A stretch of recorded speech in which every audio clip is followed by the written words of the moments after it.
Good morning, everybody. Get my little clicker out here. So my name is Luke, and I'm here on behalf of Lakeview Christian Camp, which is a kids' church camp over by Webster Reservoir. And if you probably know, but Jason's father passed at the age of 84, so he's in Colorado now. His dad's funeral was this weekend. So he asked me to come speak and give you guys a camp update. And I said, surely there's somebody better than me. It's not my rookie year, but like I redshirted as a freshman, so it's like my red shirt freshman year.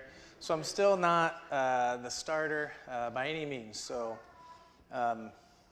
But you are a supporting church of Lakeview Christian Camp, so with that you have this will be a glimpse of the ministry that you support, and I got about 30 minutes, so I'm going to try to pack in a whole year's camp into 30 minutes. So it might be a little fast, and if you want any more information, I'll be around afterwards. When Jason asked me to come down. Like I said, I said, surely if you care about your congregation, you'll find someone better than me. And he's like, yeah, probably so. It is, fellowship dinner Sunday. So I was like, well, hold on now. I'm free on that Sunday. I could make it. So, and I went and got a table downstairs, and I smelled it. So I'm also gonna make this as fast as I can. And I know there's cupcakes down there because my father-in-law's birthday is tomorrow, so I'm going to call dibs on one of those. Okay, so let me... Oh, I got to point it this way, right? Oh, well, I got to turn it on. I told you, I'm a rookie. Got it. So there's the church camp's logo, and then this year... Jason designed this one previously, but this is what we used for our theme this year.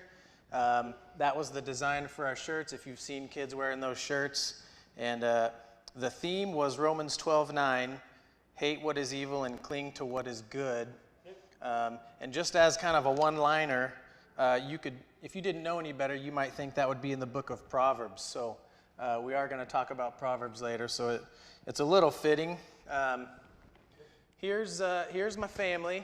I should have made that picture a little bigger, but you may recognize my wife, Holly. She's from Oakley. And then I have 3 little girls. Katie, Rebecca's the little one in the middle, and Mackenzie's on the left, on your side there. So that is what we look like currently. So if I can take you back to 2004, you were talking about buying a property, right? So this church, as well as about 15 to 20 other churches, bought Lakeview Christian Camp. It used to be Pacusa over at Webster, and they bought it for $200,000. It was 24 acres, and right now there's 17 buildings on it. So that was the market back in 2004 for a camp that was unused. So if I could take you back to 2004 or 2005, this is the first camp I went to at Lakeview. And that's where I met Jason and a lot of the Oakley kids that I'm friends with today.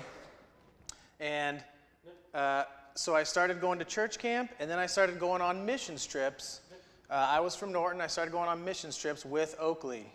And then I met these, really 3 guys, because Jason's in there, and Doug's in there, and Kirk's actually in there. So I started meeting these guys at mission trips. And this was a fun mission trip, although if you remember from last time, it flooded. So it was... what I think of Mexico is probably different than what you think of Mexico. I'm sure it's a lot hotter than the flood, but regardless, we came back Oakley's church and Norton's church still went on these mission trips every year, and summer camps every year. And as a group, us kids all got used to the same, mostly the same group of kids. So the one thing that was common in all of these is, these three gentlemen from Oakley, or there was some adults from Plainville, really all these towns. These guys, as kids, these guys are fun to hang out with, but they're serious about their work, right? You can find people that are serious and no fun. You all know somebody in your head that's like that. Or you can find somebody that's all fun and no serious. So these guys were great role models to us kids for being, they want to have fun like a kid, but they're serious about, the mission work. So the next year, San Diego, we went on another mission trip with Oakley, Norton and Oakley, and there was another person that I noticed was also on these trips. And, wow, why is that so funny? So this was a girl, right? Nothing special, just a girl, right? You can. Jason would never let us ride together in the van. I don't know why. I could sit by anybody I wanted to, but I always had to sit in a different van than Holly for some reason. And then I go to church camp, and the same people are there, these same adults, and the lifeguard was somebody that I recognized from mission trips, and the cook, same thing. So all these same people were just kind of in my life growing up as a kid, so eventually it all merged together. So about then, I graduated from Norton, and Holly graduated from Oakley. And if you look at this picture, me and Holly got married, and if you look at that handsome man there, and then Jason's in the middle, if you see Jason there. No, I'm kidding.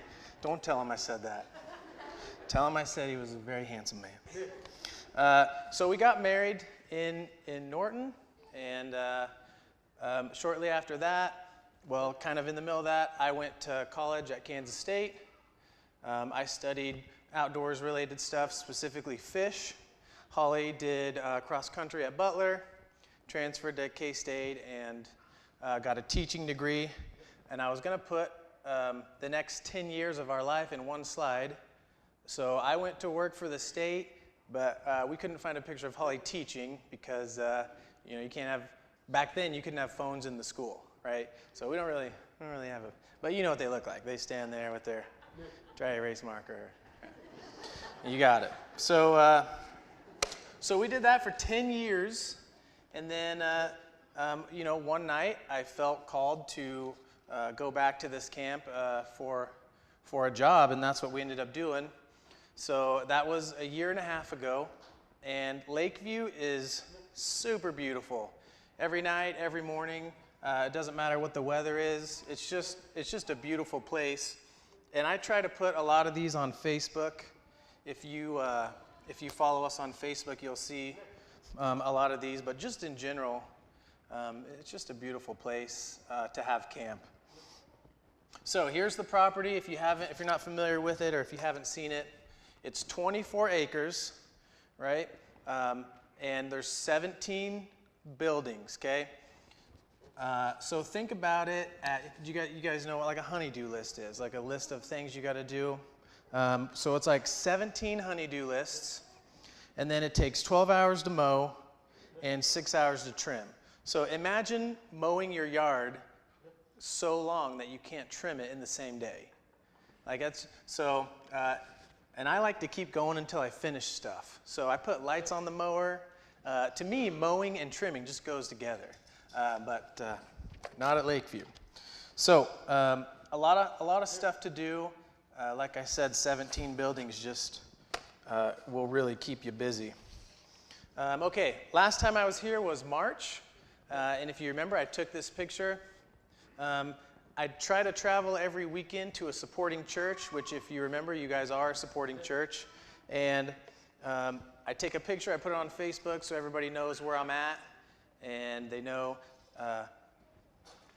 just in general, people like to follow what the camp's doing. So if you look at this picture, you just tell me, does it not look like you're inside an ark? Right? Well, like you guys, I'm not saying you guys are animals. I'm just saying the structure of it looks like you're inside of a boat, okay? Don't tell Jason I called you guys animals. You really will never. So I'm going to take another picture for Facebook. So if you guys want to wave or smile, or you can even hide your face if you want to. So, all right, everybody ready? Oh, I'm not going to be, you guys, there's so many of you, I can't get you in the same picture. So thank you for that. You'll see that on Facebook here probably after we eat. Okay, so let's get to the camp update. Like I said, there's 30 days worth of camp spread out, actual days camped. So I'm going to try to pack that into like 5 minutes. So to run the camp for a summer, these are the staff that it takes to run the whole camp, to have every job done, okay? We don't always have this many people, but this is what it takes to run a full camp. Usually we're short on some cleaners, but for the most part, the Lord provides. So here's one thing I've noticed about Oakley. All the weeks are similar-ish. High school week, you have a lesson, you do games, right? Junior high week, it's the same thing, except for as the kids get younger, things get louder. But there's one thing that Oakley is just better at, and it's almost everything. It's not everything, but it's almost everything. They catch more fish, like at the fishing station. They do way better on the trap shooting games, and like they have the fastest times on the climbing wall. And they definitely have the fastest time like on the girls' side. So Oakley, you guys have good athletic kids. Also, I do think they make more of a mess in the dining hall also. So some good, some bad. But the Oakley kids for sure, they stand out.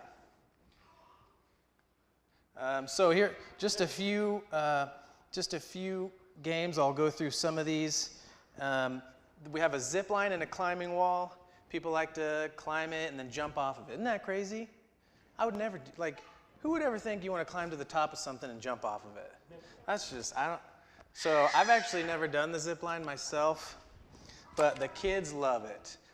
If there's 100 kids at camp, probably 50 of them do the climbing wall. And in order to have the climbing wall, it is one of the more expensive things at camp.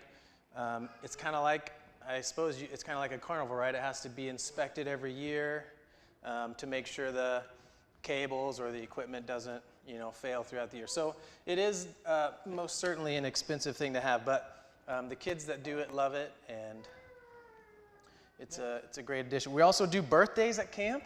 This camper, well, he thinks he's a camper. He's a full-grown man. He kind of has his birthday every year at camp, so he gets the luckiest. He gets the luckiest option to have all the kids sing him happy birthday, and maybe clean cupcakes, maybe something in the cupcakes. You never know. So now I don't have any words for this slide, but I don't know that it needs any. It's pretty self-explanatory. So they eat some junk food at camp, a little bit of junk food. I don't know what they eat at home, but when they come to camp, they eat some junk food, they have some fun. And so this is the first year that we had a industrial or commercial soft serve ice cream machine. Dairy Queen donated it last year, and I'm a rookie. It took me a whole year to get it set up, and it took a lot of help. But so this is the first year we had a fully functional ice cream machine, and the kids, they loved it. Another thing they like to do is 9 square. This is it, man. It's a frame with some holes in it, and they throw a ball up in there, and they love it. I wish I could give you a better description, but there's 9 squares, right? Original. And 9 of them get under there, they throw the ball up, and if you don't hit it back up, you're out, and another person comes in. And I put this, I'm not kidding you, we put this just in the grass And after the first week, it looked like concrete. Like it was so packed in. They play it all the time. And another thing they play is octoball, which is, again, it's kind of self-explanatory. It's like an octagon with a ball. You hit the ball, hits the kid. They love it. I wasn't sure if I should put this in the expense category or the games, but when you get 100 kids with 15 adults, I mean, you can imagine the things they do. This kid wanted a hat, made a hat out of the basketball. So you just never know what you're going to see.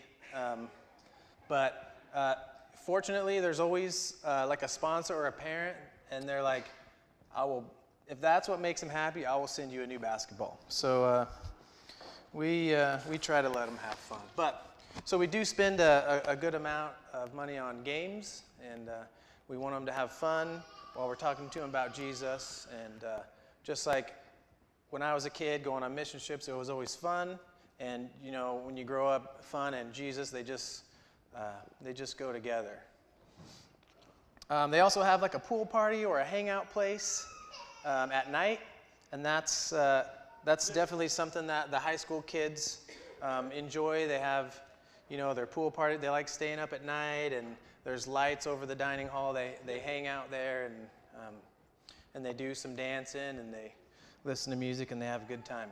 Now, financially, there is one building that is financially a waste of money, and it's the Snack Shack, okay?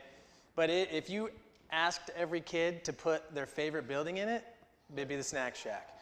It's a whole building, and you pay to have a building, you put refrigerators in it, you put candy and pop in it, and you fix the roof, you paint it. Like, you put a lot of money into this building, and all it does is hand out pop and candy. So it's by far their favorite building. But on a financial, and maybe this is where churches and businesses are a little different.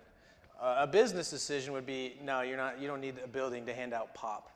But churches, I guess, camps are, if the kids want it, then it becomes worth it. So that's a picture of the Snack Shack. And when I stopped to take this picture for 3 seconds, they were hollering at me. They wanted that pop. Like, what are you doing taking a picture? Okay, another thing we have is a sand volleyball court. Again, it takes a lot of work to keep the sand clean. We don't spray chemicals in it because the kids play in it, so it's all manual labor. And I'm pretty sure this came from, I'm not sure if they were actually cultivating stickers in this sand before we got it. So the stickers grow just daily, and that's a weekly thing on my list to go by and pick stickers out of the sand pit. So, but kids love it. Little kids have a treasure hunt in there for coins, and I think that's what they're doing in that picture. This is the dining hall. It's the newest building since right before I got there, and it is amazing. We use it for receptions or family events, and then all the kids eat in there. It's very clean, has its own bathrooms. Very, very nice addition. Okay. Now, that's what happiness looks like. And I'm not sure if she's happy about the cones or the cinnamon rolls, but remember this picture. We're going to get back to this picture. I have a trivia question, and I don't really know. I hope you guys don't just yell out the answers, but I don't really know any other way to do this. Could you guess how many ice cream cones we served just in the month of June? Does anybody have any guesses? You can raise your hand if you want, or just shout out a number. 3,600? Not that many, thank goodness. 400? More than that? More than 500? More than 1,000? More than 1,600? Not, calm down. Not 2,000. Not 1,700. What did you say? Not 19. 1,800. Who said that? All right. I got a Lakeview deck of cards for you. You should know you were one of the ones eating the ice cream cones. I should have said you can't be an ice cream cone eater to get that. I'm sorry about that. I'll do better next time. So yeah, we bought, and we weren't really sure how this worked, so as they ate it, we were just continuously buying gallons of ice cream mix, and we ended up with 60 gallons that we paid for and 1,800 cones. We're also going to talk about that later. Anyway, I'm just kidding. So this is the main thing. This is the main thing we do at camp. We go in the chapel, we sing worship songs, and we have different speakers or missionaries or or the deans, and they give out lessons on people in the Bible. This year's theme, Love God, Hate Sin. So all of the lessons revolve around that theme. Okay, and so this is the main. This is like potatoes are good, but this is like the gravy on the potatoes, right? So so this is really our main thing, and I'll show you another picture of that in a little bit. Another thing we do is every morning we do the flag raising, and we say the Pledge of Allegiance, and we have a Christian flag, and also we say the Bible. So we try to keep those traditions going from probably stuff that you used to do when you were a kid, or maybe even you did at church. I think this is the junior high kids. And then another thing we do give out 2 scholarships basically for every camp for the Camper of the Week. And did you get Oakley? See, they win everything, right? So if you're the Camper of the Week, you can come back next year for free. So we want the good kids to come back. No, I'm kidding. We want them all. You were thinking it. I didn't say it. So, all right. And then it gets pretty serious. This is a campfire picture. We were going to have a pool party at night, so the campfire was a little earlier, which is why we were able to get a picture of it. But the campfire is like the testimony where the dean or maybe the speaker talk about how maybe they made their own bad choices and they ruined their own life, and how Jesus redeemed them. So it's kind of like the question and answers of why the adults are here, right? They're not just there because it's a job, because they're certainly not getting paid to do it. They're there because they want to invest in the kids. So the pool. So at the end of camp, we do baptisms, and baptisms are another. I'm still trying to figure out the. I have a lot of people ask me, how many baptisms did you have? So I think they want to know that camp is related to baptisms, and maybe it is. But I haven't been keeping track of it. Like I could tell you it's about 24. But I don't know that the number necessarily, if you were the one that went to camp and you were the only one that got baptized at camp, I mean, that would make the whole summer worth it, right? So there was about 24 baptisms. And so here's one of I had somebody call me from Great Bend, and they were a new church, and they said, we'd really like to send kids to your camp. Do you baptize kids? And this was like the first week I was working there. And I said, yes, we baptize kids. Yeah, if they want to get baptized, I don't dunk them all when they show up, but if they want to get baptized, yeah, we baptize kids at the camp. Because I went to camp as a kid, and I remember people getting baptized. So he said, nope, we don't believe in doing that. We want the parents to be able to make that decision. And then he hung up, and I was like, oh, okay. So I called Jason, and I was like, I'm already sending business away. What?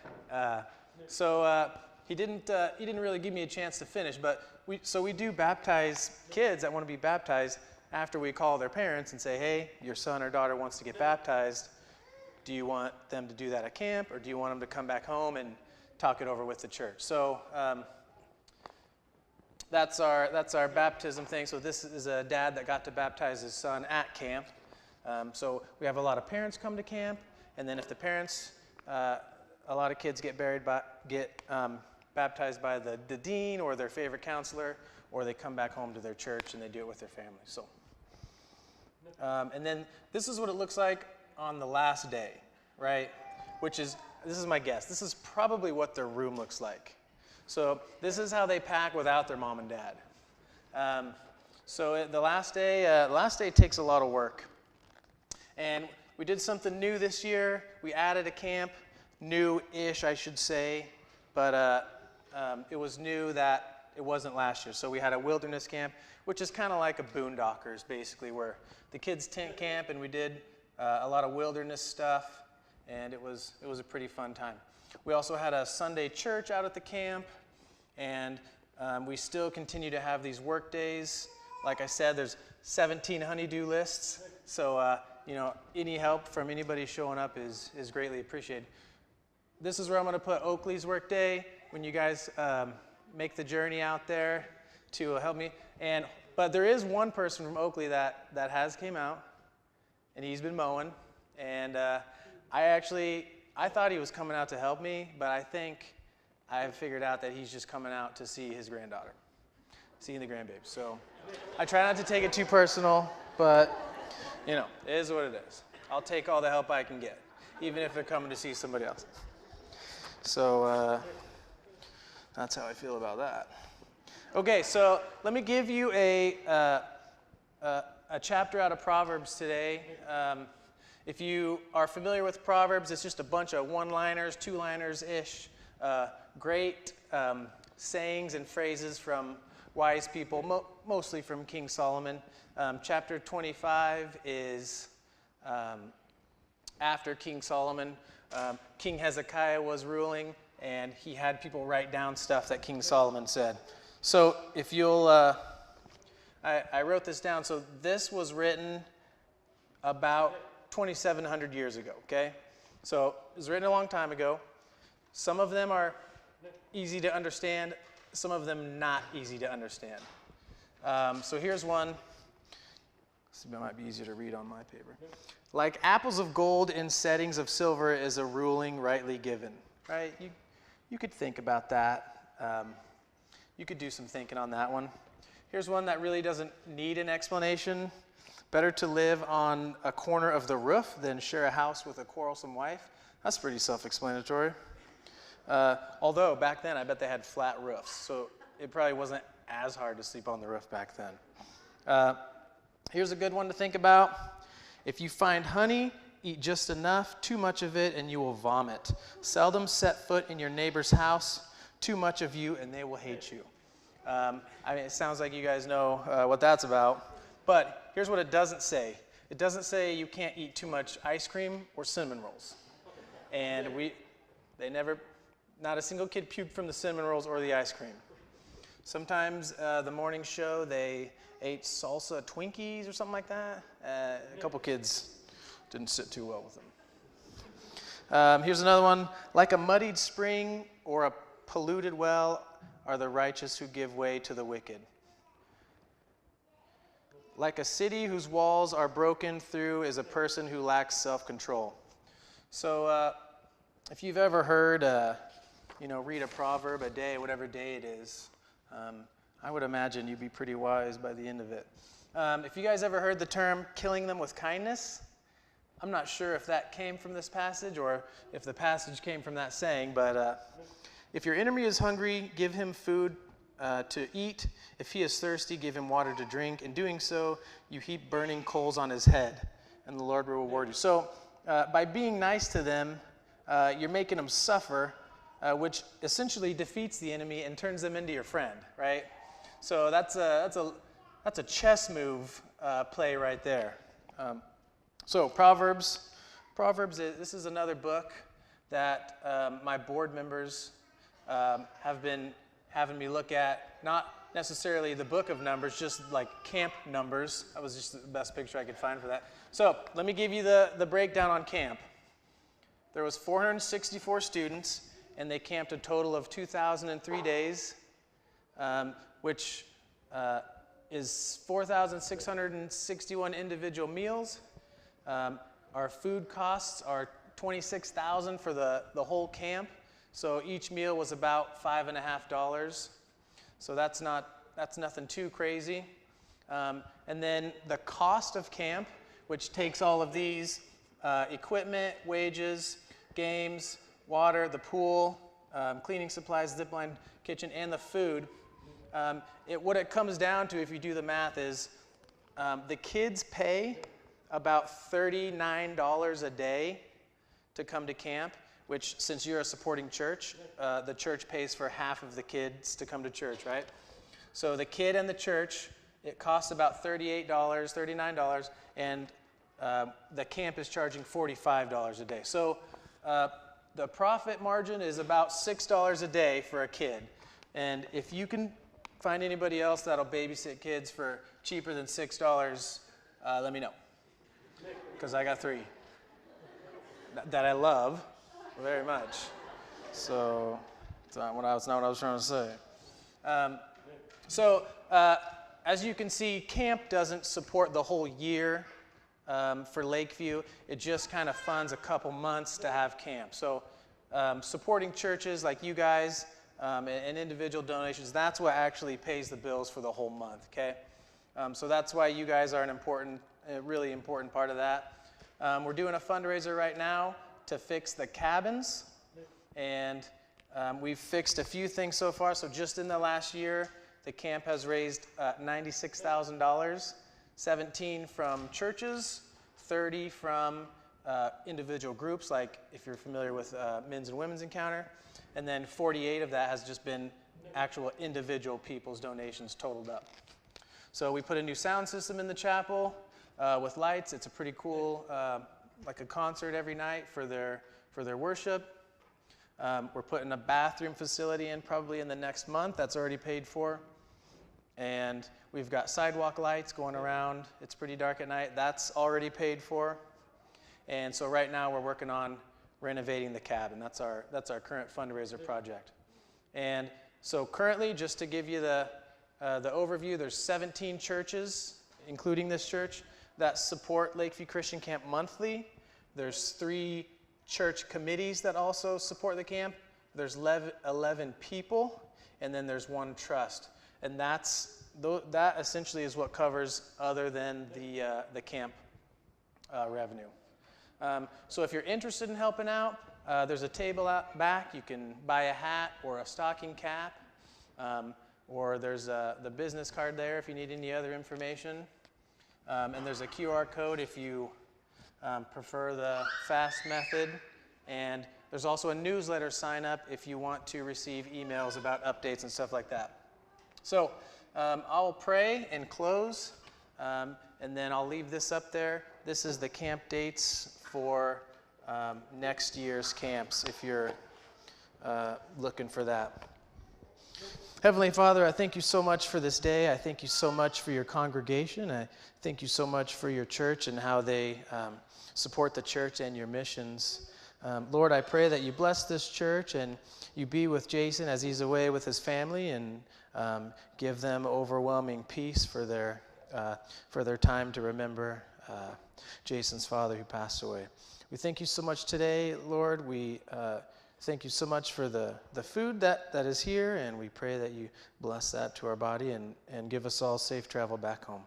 We pray these things in Jesus' name. Amen.